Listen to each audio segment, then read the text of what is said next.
vas, prends la moto, on va partir. Kaba Sori est un ancien rebelle. On va aller prendre les gars de moto tricycle. Voilà. Et ils vont...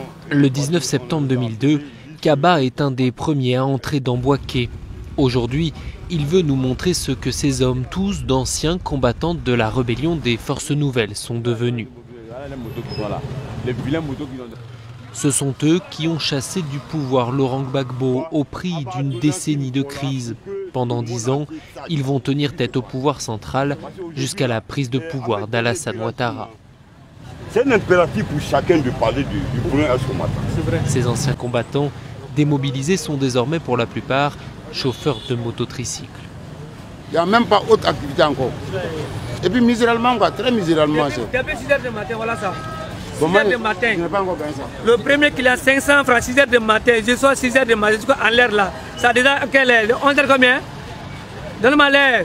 Si je n'ai pas, il faut parler la vérité. Depuis 6 h du matin, j'ai gagné comme ça. Vous avez gagné tout ça? 500 francs.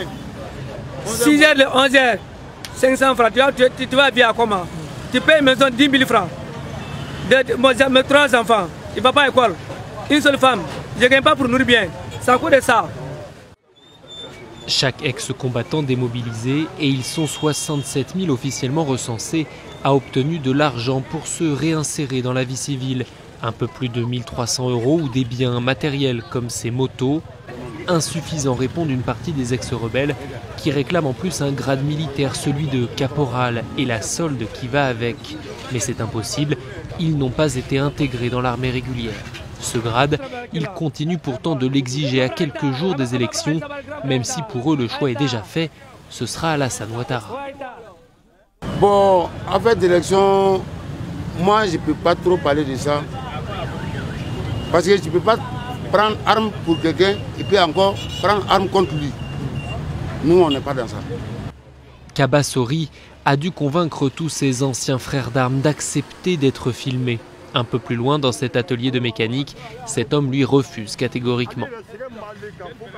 Pourquoi tu ne peux pas parler devant l'écran? Voilà, c'est tout. Même ça, vous pouvez me dire. Voilà, tu peux dire ce que tu as dit là. Non, non, non. Hein? Les gens ont peur. Non, non, ils ont peur. Ils ont peur. Mais ils ont peur. Bon, vous voyez, c'est comme ça, hein. Tu vas appeler un ex-combattant aujourd'hui, il va venir, tu vas vouloir l'interviewer, il va avoir peur parce que l'État va les arrêter. On ne peut pas continuer. Ce n'est pas possible.